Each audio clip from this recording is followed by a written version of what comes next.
Welcome to LinkedUp, Breaking Boundaries in Education, a podcast that focuses on what is happening in education today, connecting everyone to the movers and shakers that are breaking boundaries in the education arena.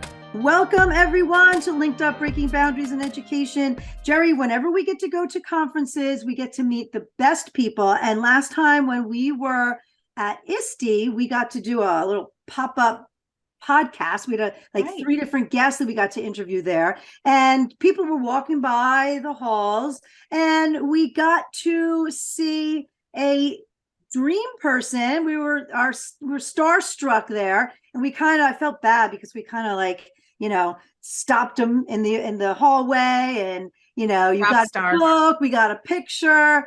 Yes. But that is the Tech Rabbi, Michael Cohen, and I'm so excited to have him here. Oh, I am too. And I know you have too, followed him for years. Yes. Because I love the way that he breaks boundaries, right? In education.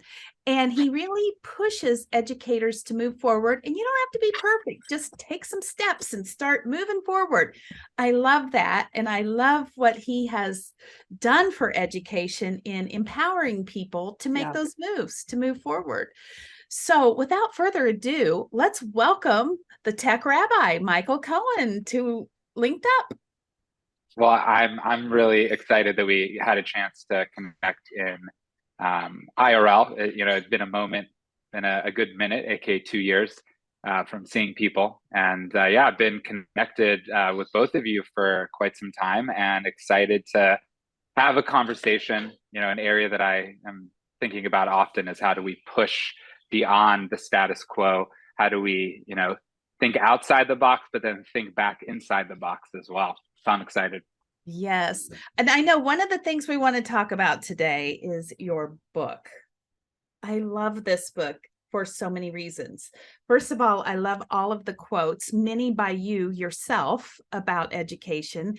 And I also love the stories that are told through this book and the artwork, which is yours. That's phenomenal. It is phenomenal. You did it all. That's just amazing. So I know part of the book talks about really using design as you think about lessons and educating. What made you've always been into the design principles and design thinking. How did you get into that space with education? Because you've been way out there with that, and recently more teachers have taken it on, but how'd you lead the way in that? I have a design background, right? So the journey into education wasn't something I expected to be sitting here. Every year I reflect on how is it that a creative director, a designer, an artist. I was having art shows in LA, in New York, and I never considered myself an educator by any means. Actually, my own journey in education was really a struggle. And I was kind of bored during 2008, the downturn, sort of here we are again, right? The sort of economic collapse, and being, a young business person, not really ready to weather the storm. I started to lean in different areas, and one of them was teaching design courses at Fashion Institute in Los Angeles. Really enjoyed the process of sort of demystifying design, but also helping people not make the mistakes that I made along the way. Being more productive, more efficient, just more aware of what we're able to create and how. I got some reviews from the students at the end of the semester, and they said they had not seen that kind of feedback from students. Supportive, listens to us, really pushes us, but in a way that empowers us. I was like, well, this is weird. Usually I'm dealing with clients that are yelling at me that designs, I want this yesterday, and I want it, and I want it perfect, and I don't want to pay anything for it. So it was like an interesting sort of pivot. And I started teaching more, still running this business, expanding where I was teaching design, and met a head of school that asked me if I knew anything about tech, which I was like, well, yeah, sure. I mean, I was not yet the tech rabbi, but I definitely have been immersed with technology from a very early age, having, internet in the mid 90s, having the first video conferencing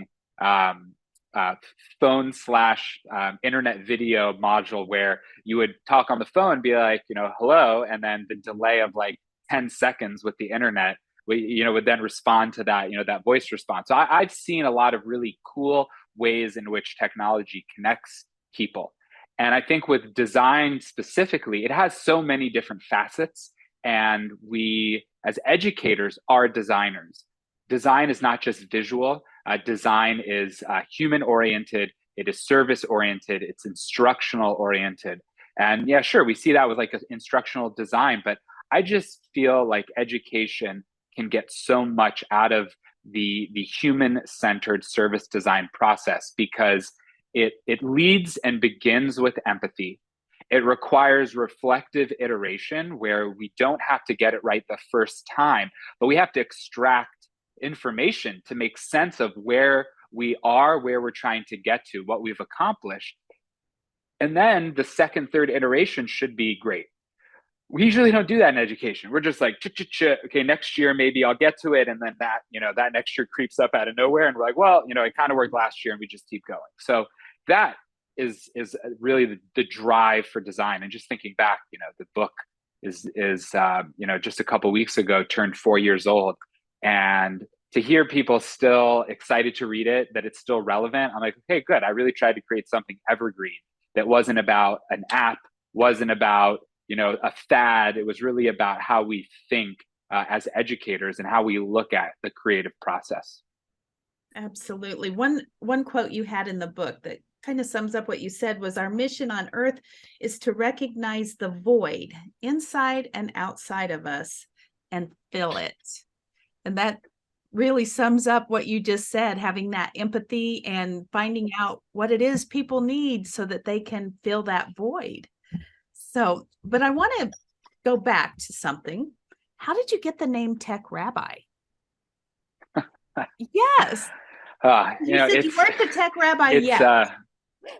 Yeah. So I think it was 2014, I was starting to get much more engaged in like the niche of Twitter education. So I have been on social media for a while. And I was just like trying to figure out like what could I do to not just contribute, hopefully some good content, but kind of stand out. And I was looking at, different people that really inspired me. You have Monica Burns, Class Tech Tip. You have the way in which really talented educators have like built a brand, something that makes them memorable. And I thought, well, I'm into tech. I'm a rabbi. It's really no avoiding that once you meet me. So I might as well just like embrace it and merge it together. And obviously, rabbi, like that word. And in fact, just an interesting like side point. My book right now is it's already been translated into Mandarin for Chinese educators. But when the person working on this was working with me, he was on a quest to like authentically translate and not just like, borrow the term, but actually to find the in Mandarin, like what this word is. So it's like, what is a rabbi? It's like, it's not a preacher. It's not even a teacher. A rabbi is really a mentor that tries their best to lead by example and really helps others feel empowered to do more than they even can see from themselves. So I was like, well, let me try to do that in the ed tech space. I have a very unique angle of how I see the relationship between tech and humanity. So I was like, okay, good, I'm going. And then, I don't know, was it like 3-4 years ago when Trump's lawyer became the most famous Michael Cohen in the world? I was like, well, I'm glad I'm glad that I picked something to, those SEO, the Google searching, like I'll just always be on page 36 of Michael Cohen. But, the Tech Rabbi is, something that's aided me, in that. So there's your brand. That's cool. I think that is so important, that connection between tech and humanity. And you mentioned before that, in the education system, I always say teachers get on a train in September and then you fly through each month, progress reports, and there's little time for reflection, right? You get to the end of the year and you do a little reflection, but then what good is it at that point? There needs to be that ongoing reflection. And often we don't have time to do that. It's not built in, and things just kind of, same mistakes sometimes keep happening. Sometimes we really get to move forward. But how do you mentor others in either, as your role? You were tech director, you taught first, right? Tech director and then director of innovation. Is that the path once you hit education? Is that right? Yeah. Teacher, director, IT, ed tech, and then innovation for the past like 6 years. So how did you learn to, or best, mentor students, other teachers, other leaders, to really keep the importance of the connection between tech and humanity, something that's service focused, something that's based on empathy? How did you help others to try to keep that central? What I have found over the years is that the best way to help someone develop a new skill, develop confidence and proficiency in a tool, is to really find the point of impact for the person you're trying to support. In general, when someone is averse to change or resistant to change, they most likely feel threatened that this area that you are trying to innovate and disrupt, like this might be their only win, and they feel like they'll be exposed if they lose this one win. And so when you think of content coverage, it's like, well, I might not be a great educator, let's say, just in the scenario of this person, but I hit my coverage goals, which, like, how depressing, that is it, but that's no fault of the educator. That is how the system is designed. But it's like, I hit my coverage. So now you want to come in and projects and students building skills and student voice. And now I'm losing like a month, let's say, over the course of a year, a month to these projects. So you have to really look at, well, how can I empower this person? How can I see where the connection is to slowly bring this in? And that was my success at the first school site that I was at, was that I had people that were like, let's do tech. My whole entire class is paperless, when that was a cool thing, and student choice. But then you have the teacher that's like, I don't want this. I'll never forget a teacher, third grade, Mrs. Littman, in the end, one of my best collaborators, but she said to me, I could have taught you in third grade, and you have one chance to show me that this works. And fortunately it did. We actually ended up doing a small case study for Book Creator, using some of the qualitative, quantitative data on how students were more engaged, how they could had better information recall later in other assessment types. And it worked. But it was because I looked at, who was I supporting, what their needs were, asking them, sort of interviewing them, empathy interviewing, which, Jerry, when you showed the graphic, like that empathy map isn't just for us with our students, it's leadership, really helping to understand the needs, the confidence, the support that our teachers will be successful by having all of these areas in not distracting them, and trying to empower them as well. I love that. And, we have had podcast episodes on design thinking, and it is so important to bring that concept to schools and to the classroom. So I think that was although education wasn't your first, path that you chose, it really was so important for you to bring that to education. My daughter right now is an industrial design major at Georgia Tech, and that's what it's all about. It's about the service. It's about, the needs, human needs and wants, and learning and listening in order to really, design for a purpose, right? A purpose. So, and I think the same goes with us designing lessons, designing experiences for students, and then also, as you mentioned, leadership, designing experiences for staff as well. Michael, you talked about teachers, educators in general, feeling threatened. This last week, a threat has really exploded on the internet. I know it's been there a while, but Canva announced the new Magic Write. And then we have the AI. My family actually sat around Sunday night and we would input stories and see what it would come up with. And it was amazing, just amazing. And so now educators are feeling threatened about, the 5-paragraph essay. What if kids can just ask Magic Write to create that for me? What really should teachers be thinking about instead of the threat of AI? AI it's going to be so interesting because the public's awareness of what AI is very limited. There's actually a book. There is a book called The Big Nine, and it was written by Amy Webb.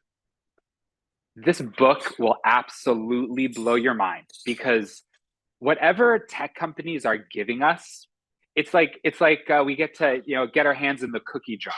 This is literally the most basic AI that exists right now, but it's absolutely blowing our minds. And what people need to understand is that this technology is going to disrupt the world in a 10x level of disruption from the mainstream adoption of the internet. In education, I guess like Google, Wikipedia, sort of these crowdsourcing ways of easily accessing information. You don't expect a student to go into a library anymore, and use the index to like locate books and then pull, carry their 7 sources to the table to sit. Yeah, AI is going to be interesting.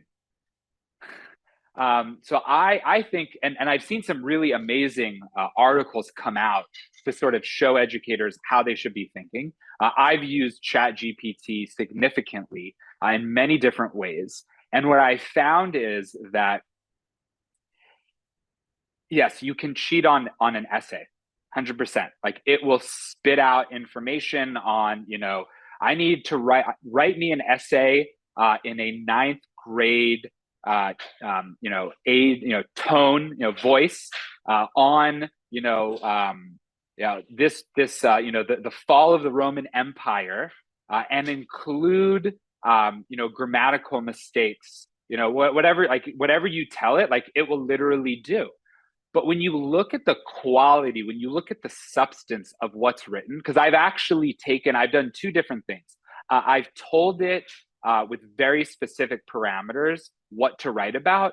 I've asked it as well to rewrite content that I have already written. And then I've also asked it to sort of bridge in the middle where like I have 50% of this done and create the rest of it. And each time I look at it and I'm like, okay, this is not like the quality of writing that people are expecting to read from me. It's not in my style and my tone. So then I have to go and I have to rewrite it. So when we look at productivity and efficiency in industry, people are going to be using this to create frameworks for articles. They're going to create, you can literally create apps. If you understand, like you do need to know how to like construct in some capacity, but you can literally have it write lines of code to do specific tasks. Integrate this API into this website. Like they're going to pull all of that, and the more information you feed it, the better it is. So then, what is left? Imagination, creativity, thoughtfulness, connecting the tech to the destination that we want it to be. And if the destination is just a folder where a teacher can check off, essay number 1, 5 paragraphs, 1,200 words, and here we go, then like we're missing an opportunity. and banning it, okay, like fine, ban it.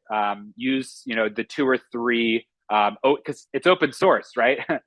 So there's already been 2 notable examples of chat GPT detecting.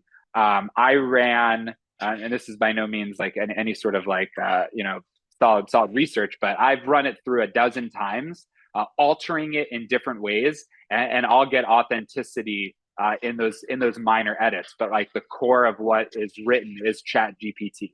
So it's and then the next chat GP version is coming out in 2 months anyway. So they're going to have to, and it's a different scheme of how it develops out the data. So you're going to have to rebuild it anyway. So like this game is going to be a waste of time. And it's a resistance, almost like, is the internet a serious thing? Watching, Bezos and Jobs and Gates look at, have these interviews on 60 Minutes where the interviewer is like legitimately mocking them. Like, people are going to buy stuff on the internet? That sounds foolish. And like, here we are, our Amazon Prime didn't come, the next day. I'm so, irritated, right? So it's going to be crazy to see what AI does. But we need a better understanding of what AI is. And that book should be a book, The Big Nine, that's read in high school. Yeah, okay. That is a mind-blowing book. Gotta see that. Where AI really is right now with the 9 biggest tech companies in the world. Well, I think you're right too. And I think that it's all about the quality of the assignments that we're giving kids, right? We need to have those layered and, really deep, so that kids are synthesizing. Kids can use AI and should as a tool, but obviously we want to give them assignments that are going to be higher level, so that they can't just have, this, spit out an assignment for them that they realize, or hope they may not even care to realize, that it isn't really in the tone that it should be. But it's not going to be the efficiency they're looking for anyway. So if they're really serious about turning it in, but really the assignments need to be high level, and that helps to alleviate the, this being the end all be all, and instead being a really powerful productivity and efficiency tool instead.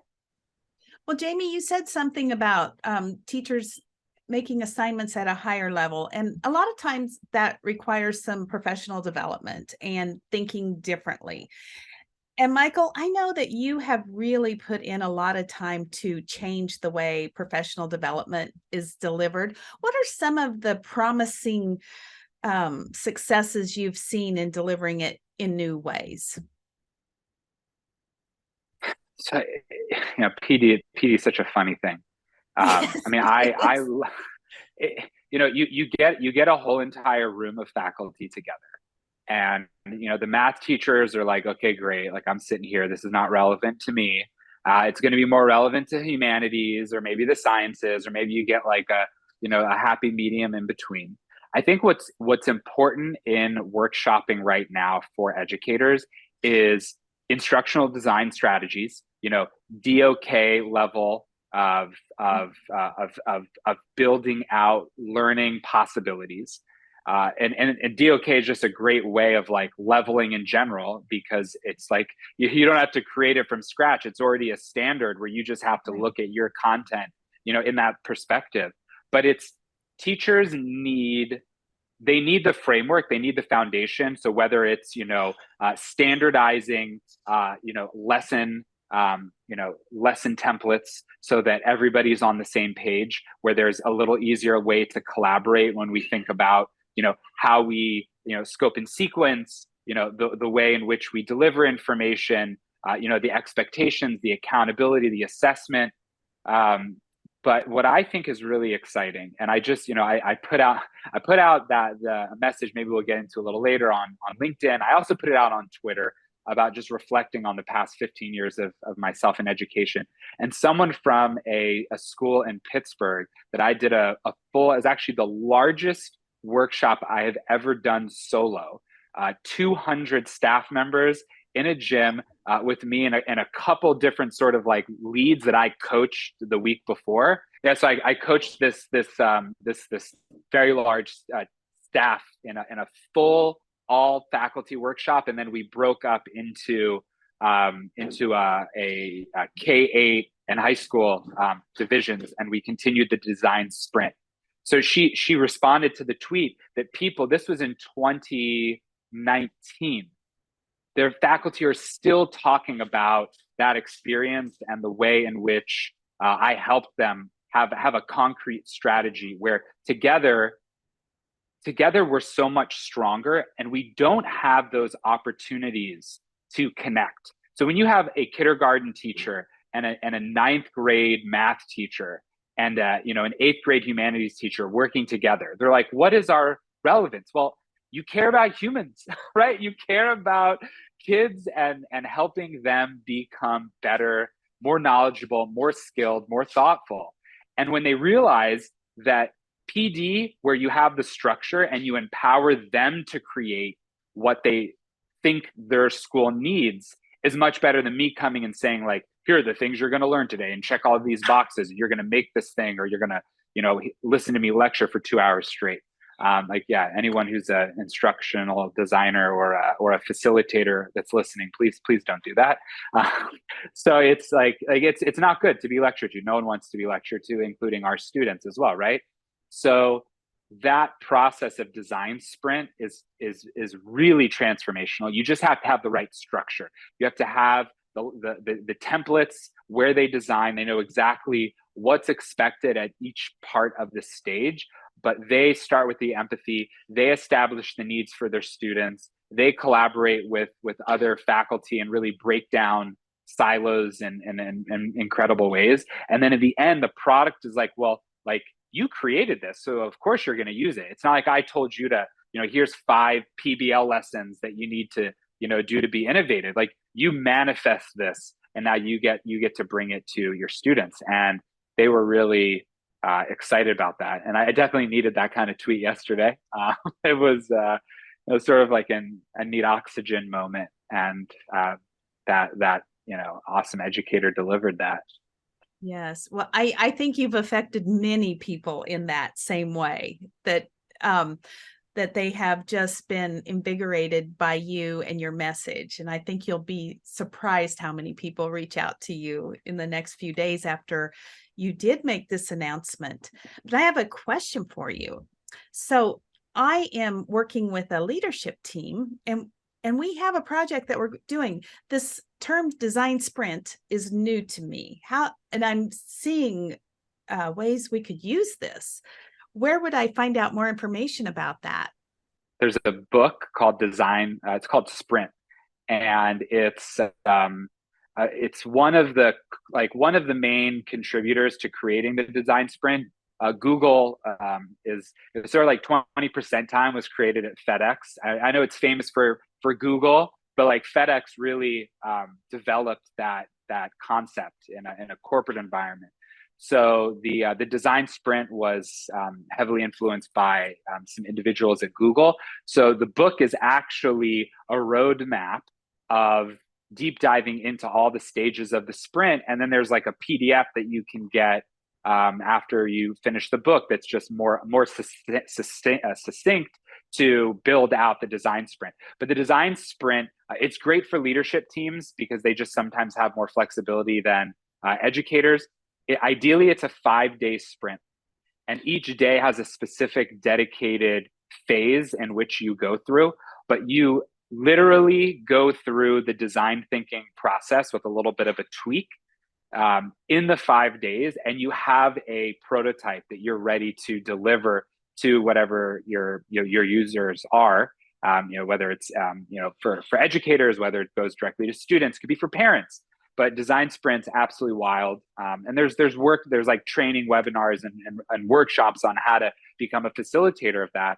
But I found that, especially when I work with leadership teams, it's a totally different way of helping them document the challenges that are being faced, prioritizing the challenges, really thinking about the needs of the stakeholders they're charged with, and then come up with a solution that is like grounded to them and not, what I think is the best way. Right. Yeah, and connected to project management to make sure that all of those things are being addressed throughout in timely manners there. So, Michael, you just referenced, the response that you got from that particular school district on Twitter to a message you posted. Do you want to tell a little bit about that and your new direction?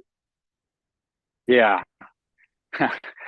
So every year I sit and sort of reflect on, the state of education, where we're at. I'm not as cool as Carl Hooker, who actually wrote a blog, I think every year since 2012. I just saw it on LinkedIn, that state of ed tech. But for me personally, just looking at, where I am, what my contribution is, my impact. And I have been thinking in this year 15, where is education headed right now? And what does the role of this innovation word and these innovation roles actually, what is it all about? And why are we not seeing really powerful examples where that role is incredibly successful? It's a very different role than a director of ed tech, right? Director of curriculum, instructional design. I mean, we have these leadership roles that aren't just the people management, as a principal, but these niche sort of areas. And innovation, I shared in the post, and I've really been thinking about, when innovation is a separate person, when innovation doesn't permeate the leadership, and that the leadership has proper training in identifying and really concretizing innovative practice, innovative output of teaching and learning. So it's just an add-on. And I kind of feel like I've been a second boss, and I never want to be a second boss, because it's hard enough having one boss. So I don't act like a second boss, but I feel like I am. So I'm definitely done with brick and mortar schools. I mean, it's a crazy thing to think about, because I have, even when I left in 2017 and went full-time consulting, I always missed that brick and mortar, being a part of a team, a community. And when the high school that recruited me in 2017, December 2017. So this was the high school that my K-8 school fed to. And I quit, I quit this job, and I gave him a 6-month notice. I said, I'm going to help you get through October, where you're going to get started and good to go. And then I'm done. I told him that in January. So really it was a 10-month head start. And but I left with good relationships. So my head of school from that school calls me, says, my son's a head of school at the high school, and they need a director of innovation. They need someone like you to really help manifest this this really big idea of innovation labs and machinery and STEM and engineering. And I'm like, okay, cool. Let's go do it. And then I just realized that if it's not coming from the principals, if it's not coming from the leadership, so that when I say it's coming from, it's not go do this. They have to have it as a part of the conversation. If it's never part of their conversation when they're discussing planning, when they're discussing support, when they're discussing reflection of teaching and learning success, so then it's just, okay, well, when are you going to meet with Michael and talk about innovation? It's well, what are you doing? When you're talking about curriculum, when you're talking about content coverage, lessons, there's no innovation there. And then you come in and you're like, oh, let's do a project. So I just feel like I'm exhausted now. Moved across the country, never, SoCal my whole life. I never lived anywhere. I went to school in Southern California. I lived there. My kids, all grew up there until, where they are, now. I got an 8, 10, 12, and 13-year-old. Great time to move across the country and make new friends, right? So I moved across to keep doing this innovation. And I just realized that the culture of innovation that needs to happen in a school site is that it permeates top down and it empowers bottom up. And if that doesn't happen, it's just an add-on, and it creates a frustration. It really does. And so come June, I'll be finishing, up my 2-year term at this school in Miami Beach, and I don't even know what's next in my journey. I mean, I literally have no clue. I want to stay in education in some capacity, whether it's working for an organization, working for ed tech startup. But it's hard because I've reached sort of this interesting level of output that I can't, become an entry level instructional designer. But some educators could and should. And I think learning and development, instructional design, customer success, I think educators really fit those areas with their professional capacity. But I've been a director for a decade. So, it's like to go in and be an entry point, it doesn't work either. So I don't know what. But I think you made a really good point about, teaching anything in isolation doesn't typically work. I mean, if you think about the next generation science standards, STEM is not an add-on. It's anything that's STEM related is supposed to be part of a particular unit and mixed in so that it's not something separate. And you mentioned earlier too about, teachers feeling like they, have this is one extra thing, and then you shut down the curriculum. And it doesn't necessarily have to be like that, but it has to come from above. That is like a culture that has to be from the top, that says, this is how we're going to roll it. And it's all of our responsibilities, right? And then that job and the director of innovation can be a mentor, right? To bounce ideas off of and help, but not to, say, all right, we're doing this now like this. And it just adds to that stress level that everyone already has. Yeah, it just reminds me of Heifetz and Linsky's change theory, that in education, we have adopted technical solutions to adaptive problems. And so the technical solution is we'll put someone in charge of innovation and they will innovate the entire district. And it's an adaptive change. As you said, Jamie, the culture has to change. It's not that we hire someone or throw money at it and it will change. We have to change the culture, and that is what's difficult. Absolutely. Yeah. The saying, you have to, you need to Maslow before you can bloom. I have not appreciated that more right now I think than ever.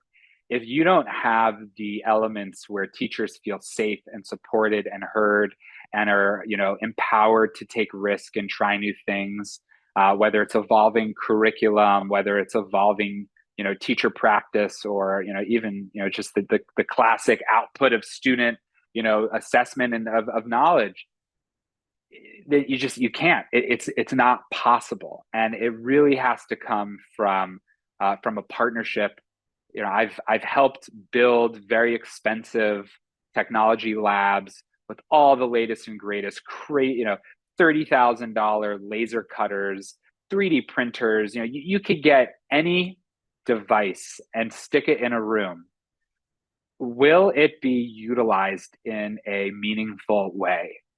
It's hard to say. And I think there are really great moments in my career where I can say, if I can get a honors algebra 2 class to take their fractal problems on paper and solve them through mathematical process, and then take that data and then create a 3D or a 2D fractal that's laser cut and assembled and 3D printed. So if I could do that, and it was meaningful and engaging and still connected to the content knowledge that needed to be acquired by students. So at that point, I was like, well, anything's possible now, because math is always like, okay, math, what are we going to do?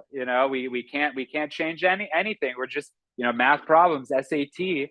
And there's amazing math educators on, the cutting edge, Matthew Cathy, Matt Pierce, they're doing wild ways of, taking, slope intercept form and building, crazy contraptions to manifest that and show them how it actually all interrelates. It's not just a line with 2 points, but it doesn't always hit. and it's not the fault of the teacher. No teacher is like, I don't want to be creative, I don't want to be innovative. They're like, no, like my students are expected to learn these things, and that's my success barometer. So if the leadership doesn't change the success barometer, then teachers, like, why would they change? It's way high risk, right? Risk doesn't mean like, jump off a cliff without materials. It means jump off a cliff and assemble the plane on the way down, but like if you don't have the material, like, so you have to have that empathy for educators, and make sure that, like when I turn down work with schools when I talk with that principal, and I feel like this is just a checkbox. Like, yeah. Yep. And I mean, it hasn't happened very often, right? Like I should be so busy that I could just like turn down work that's not authentic. But there have been times where I'm like, this is just it's not a good fit. And yeah, I can come in and I have a workshop that I think is great, but it'll be a checkbox and they'll never do it again. And that came from like doing those workshops, staying in touch with different faculty, and realizing like, we didn't do even what we said we were going to do. So that culture piece is so critical.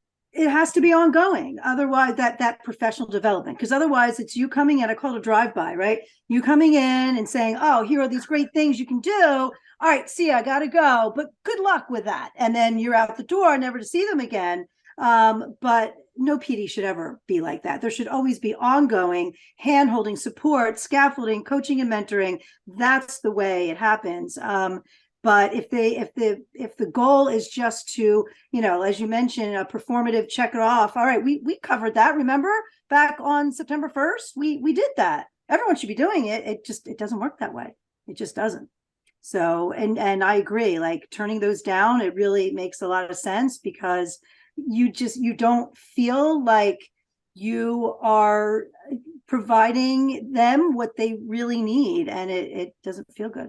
So, but I think you're right. The foundation should always be that empathy. And starting from that really just leads to beautiful things in so many different directions. It really is the key. And I feel like your new path is going to be circling back to your starting point at some point, and taking all of that that you learned and that you started with, and finding other ways to sprinkle it where it is needed. So, so important. But I think it's an exciting time for you. I think it's great that you made this decision. Again, Maslow over Bloom, keep it, important to you, and staying true to yourself. And I think that's really exciting part that you have coming along. So, Michael, as we want to stay in touch with you and hear what the next chapter is, how can people stay in touch with you? Where can they find you? So I'm on Twitter a lot, at the Tech Rabbi.